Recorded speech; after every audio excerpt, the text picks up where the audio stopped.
교인 간의 갈등을 이제 세상 법정으로 가져가는 문제를 바울이 꾸짖었었고, 또 이제 바울은 불의를 행하는 자는 이제 천국에 들어갈 수 없다라고 그렇게 엄격한 얘기를 했었습니다. 그리고 이어서 오늘 본문에서 바울이 하는 얘기는 이제 음행을 피하라라는 그런 권면을 합니다. 먼저 12, 13절에서 바울이 이렇게 얘기를 합니다. 모든 것이 내게 가하나 다 유익한 것이 아니요 모든 것이 내게 가하나 내가 무엇에든지 얽매이지 아니하리라. 음식은 배를 위하여 있고 배는 음식을 위하여 있으나 하나님은 이것저것을 다 패하시리라. 몸은 음란을 위하여 있지 않고 오직 주를 위하여 있으며 주는 몸을 위하여 계시느니라. 그러니까 당시 고린도 사람들이 가지고 있던 일종의 선전 문구, 슬로건 같은 것이 하나 있었습니다. 그게 뭐냐면 13절에서 지금 바울이 언급하고 있는 음식은 배를 위에 있고 배는 음식을 위에 있다라는 그런 선전 문구를 당시 고린도 사람들이 갖고 있었습니다. 그래서 고린도 사람들은 자기들이 이제 가지고 있던 그 선전 문구를 따라서 배불리 먹고 마시는 향락을 이제 거리낌 없이 즐겼습니다. 뭐 음식은 배를 위에 있고 배도 음식을 위해 있으니까 많이 먹고 즐기자, 이런 태도가 있었던 거죠. 근데 문제는 고린도인들이 음식 먹는 것뿐만 아니라 성적 행위를 하는 것도 마치 먹는 것과 비슷한 것으로 간주했다라는 겁니다.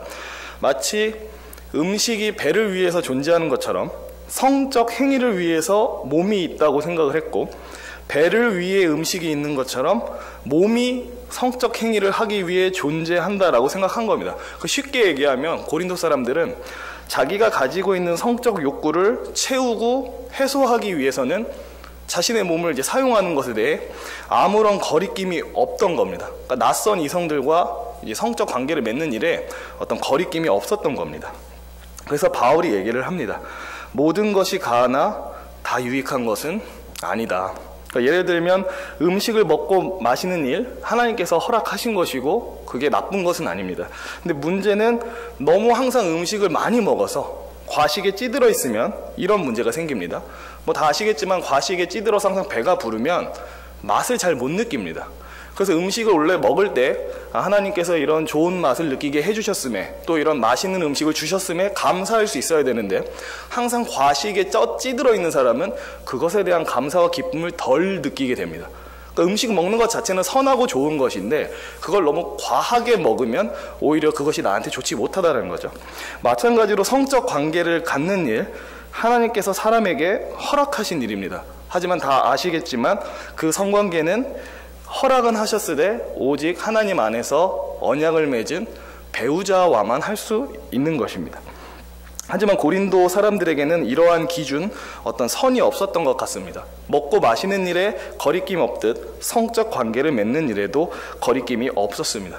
그래서 이제 바울이 13절에 정확하게 선을 긋습니다. 이건 아니다 라고 선을 그은 다음에 하는 말이, 몸은 음란을 위해 있지 않고 오직 주를 위해 있으며 주는 몸을 위해 계신다 라고 얘기를 합니다. 그러니까 몸이 음란한 행동을 하기 위해서 존재하는 것이 아니라 하나님을 위해서 존재하는 것이다 라는 얘기를 시작합니다.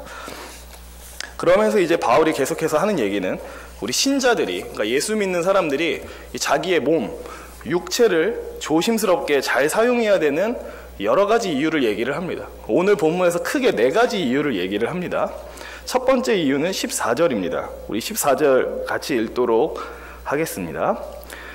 하나님이 주를 다시 살리셨고 또한 그의 권능으로 우리를 다시 살리시리라.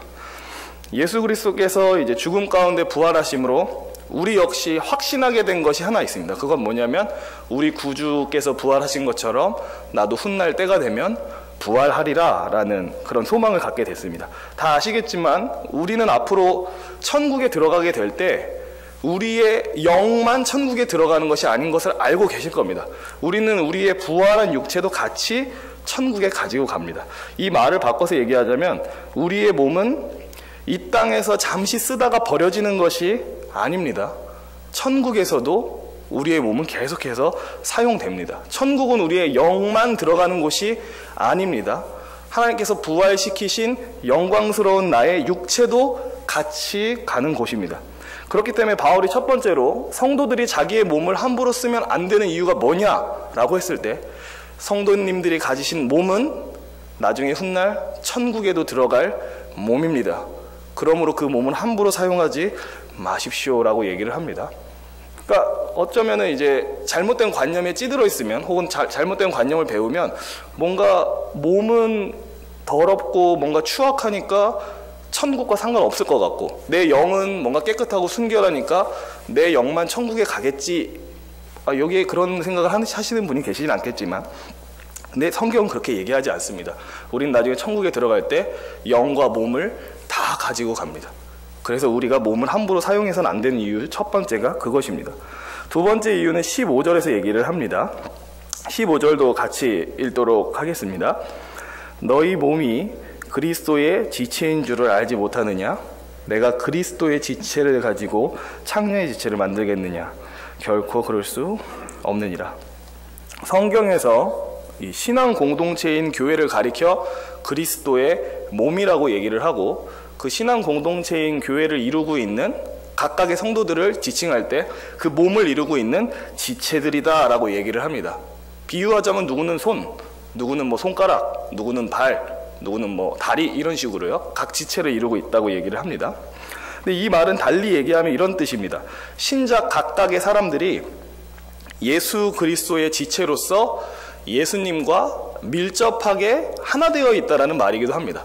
그분께 붙어 있고 그분과 밀접한 연합, 신비한 하나됨을 이루고 있다라는 겁니다. 이 말의 의미를 또 다르게 얘기를 하자면요.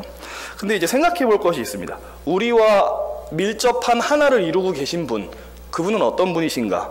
그분은 예수 그리스도신데 그분은 특별히 거룩하고 순결하신 하나님이십니다. 그러니까 우리가 거룩하고 순결하신 하나님과 밀접하게 연합되어 있고 그분과 밀접하게 하나 되어 있다는 거죠. 그럼 당연히 실천적인 어떤 겉면이 나옵니다. 우리가 하나 되어 있고 우리가 붙어 있고 우리가 연합되어 있는 예수께서 거룩하고 순결하시기 때문에 그분께 붙어 있는 우리도 당연히 거룩하고 순결해야 됩니다. 그래서 우리는 우리의 몸과 영혼을 함부로 사용해서는 안 되는 것이, 우리가 하나 되어 있는, 연합되어 있는 그리스도께서 거룩하고 순결하시기 때문에 그렇습니다. 우리의 몸과 영도 예수를 닮아 거룩하고 순결하게 지켜나가는 것이 옳다라는 겁니다. 창세기에 보면 잘 아시는 말씀이 있습니다. 하나님께서 아담에게 하와를 주신 다음에 남자가 부모를 떠나 그의 아내와 합하여 둘이 한 몸을 이룰지로다 라는 구절이 있습니다. 이 구절은 말 그대로 남녀가 성적 관계를 갖게 되면 둘이 한 몸이 된다는 겁니다. 둘이 하나 되는 연합을 이룬다는 말입니다. 그럼 이제 생각을 해보겠습니다. 어떤 교인이 있었습니다. 근데 이 교인이 아무도 모르게 이제 사창가에 가서 창녀와 관계를 가졌습니다. 성관계를. 그럼 어떻게 되나요? 이 창세기 말씀에 따르면 그는 창녀와 성관계를 가졌기 때문에 창녀와 하나가 된 겁니다. 창녀와 연합을 이룬 겁니다. 근데 제가 말씀드렸지만 교인은 1차적으로 누구와 하나 되어 있고 누구와 연합을 이루고 있냐면 예수 그리스도와 하나를 이루고 있고 예수 그리스도와 연합을 이루고 있습니다. 이상하지 않습니까? 어떻게 이 두 가지가 같이 공존할 수 있죠? 창녀와 하나 된 것, 그리고 거룩하고 순결하신 예수 그리스도와 하나 된 것, 이 두 가지는 양립할 수가 없습니다. 거룩한 것과 어떤 음란한 것이 한 군데 뒤섞여 있는 것은 이치에 맞지 않다라는 겁니다. 그러니까 거룩하신 예수님과도 한 몸을 이루고 동시에 음란한 창녀와도 한 몸을 이룬다? 이건 가당치 못하다라는 얘기를 하고 있는 거죠. 그래서 바울이 16, 17절에서 이렇게 얘기를 합니다. 창녀와 합하는 자는 그와 한 몸인 줄 알지 못하느냐? 일러스되 둘이 한 육체가 된다 하셨나니 주와 합하는 자는 한 영이라. 그러니까 제가 쭉 말씀드렸던 그 얘기입니다. 이미 성도는 예수 그리스도의 지체로서 거룩하고 순결하신 예수 그리스도와 하나를 이루고 있습니다. 여기다가 뭐 창녀와 하나됨을 추가할 수 없습니다. 우리의 영과 몸 전체가 순결하고 거룩하신 예수님과 신비한 연합을 이루고 있기 때문에 당연히 거기서 나오는 결론은 성도는 자신의 영뿐만 아니라 몸도 항상 순결하고 거룩하게 지키고 그렇게 사용해야 된다는 겁니다. 이것이 두 번째 이유입니다. 성도가 자신의 몸을 함부로 사용해서는 안 되는. 세 번째 이유, 18절, 19절에서 나오는데요. 제가 19절 전반부까지만 읽어보겠습니다. 음행을 피하라. 사람이 범하는 죄마다 몸 밖에 있거니와 음행하는 자는 자기 몸의 죄를 범하느니라. 너희 몸은 너희가 하나님께로부터 받은 바 너희 가운데 계신 성령의 전인 줄 알지 못하느냐 라고 얘기를 하는데요. 바울이 얘기를 합니다. 다른 죄는 몸 밖에 있다. 하지만 음란의 죄는 자기 몸의 죄를 범하는 것이다라고 얘기를 합니다. 설명을 하자면 술 취하는 죄가 있습니다. 근데 술 취하는 죄를 지으려면 뭐가 필요하냐면 나 말고 내 바깥에 술이 있어야 됩니다. 그렇죠? 내 몸뿐만 아니라 술이 있어야 됩니다. 그래야 술 취하는 죄를 범할 수 있습니다. 탐식이라는 죄를 지으려면 나만 있으면 되는 게 아니고 나 바깥에 음식도 있어야 됩니다. 그렇죠? 그러니까 여러 가지 죄들이 나뿐만 아니라 나 외에 내 바깥에 뭔가가 있어야 죄를 지을 수가 있습니다. 돈에 대한 그런 욕심도 나만 있어서 되는 게 아니고 내 바깥에 돈이라고 하는 물질이 있어야 내가 그 죄를 지을 수 있는 겁니다. 근데 음란의 죄는 다릅니다. 나 바깥에 뭐가 필요하지가 않아요. 그냥 내 몸만 있으면 돼요. 그렇죠? 성적인 죄를 짓는데 뭐 다른 도구나 이런 게 필요합니까? 아니면 아무것도 필요 없습니다. 그냥 우리의 몸을 쓰면 됩니다. 그래서 이 음란의 죄는 좀 다른 죄와 다르게 우리의 몸을 그냥 사용하는 죄이고 우리 몸 자체를 굴리는 죄이고 우리 몸 자체에 짓는 죄라고 바울이 얘기를 합니다. 몸만 있으면 되거든요. 근데 여기서 아주 중요한 사실을 바울이 얘기를 합니다. 만약에 우리가 우리의 몸을 함부로 사용해서 죄를 짓고 있는데 그때 우리의 몸은 어떤 의미를 갖고 있느냐라고 얘기했을 때 바울은 얘기하길 성도의 몸은 거룩하신 하나님의 영 곧 성령께서 거하시는 성전이라는 얘기를 합니다. 그러니까 몸을 함부로 굴릴 수가 없다라는 얘기예요. 우리의 몸을 함부로 굴리기에는 우리의 몸이 가지고 있는 그 가치가 너무 높다라는 겁니다. 그러니까 우리 몸 자체가 대단히 탁월해서가 아니라 우리 가운데, 우리 육체 가운데 우리를 이제 성전 삼아서 거하시고 계신 성령님 때문에 우리의 몸이 가치 있다라는 얘기를 하는 겁니다.